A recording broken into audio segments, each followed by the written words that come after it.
Hi guys, magandang hapon. Dito ako ngayon sa Kolontong MTR station. Bali, tapos na ako sa pinuntahan ko, tapos na yung lakad ko ngayon. So iniisip ko magja-Jollibee sana ako, kaso naalala ko wala pa pala akong pera. Ubus na pala yung aking dollar. So ang meron lang sa akin yung aking peso. Yung aking peso na puro coins doon sa bulsa ng bag ko, yun lang yung natirang pera ko guys. So paano ako makakapag-Jollibee? Bawa naman ang lolo niya. Uwi na lang ako sa bahay at ako'y mag-upload na lang ng aking mga reels, no? Para siya pa yung kikitain natin na 0.01 cent. Ayun yung bus station ko guys, nandun sa banda doon. Doon. Yun yung bus station.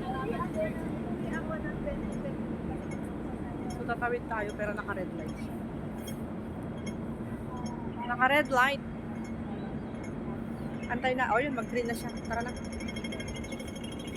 At nang makauwi na ako sa bahay, mag-isa ko lang dun guys. Wala yung magyaya, si Lola at saka si Indo. Tapos si boss naman, nandun sa China na. Kaya ako na lang mag-isa dun mamaya. Pagdating ko, kaya uwi na lang ako.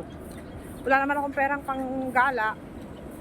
Wala naman akong perang pangkain. So, ano pa nga bang gagawin natin? Uwi na lang tayo. At magmukmuk na lang tayo doon sa kwarto natin. Ayun. Sasakay ako dito ng 29A bus.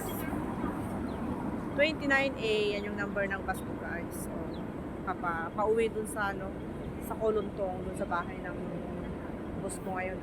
Yung dating boss ko na boss ko ulit ngayon. Okay. So, malamig pa ngayon yung simoy ng hangin dito sa Hong Kong. Hindi pa totally natatapos ang winter nila. Kaya masarap matulog.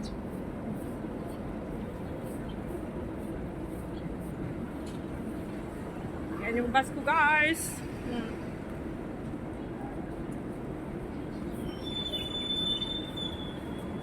Na tayo at sasakay na tayo at makauwi na tayo agad. Wala naman tayong pangkain para sa Jollibee. Wala pala eh. Ubos na pala yung aking pinamasahe ko na pala yung aking dolyar na natira. So, peso na lang yung natira doon na mga coins. So, mag-aantay na lang ako habang magsahod ako. Bago ako magsahod. After ko magsahod pala. Para makapag-Jollibee ako.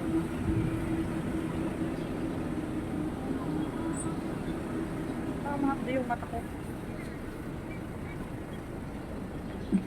Okay, let's go. Akyat tayo sa bus.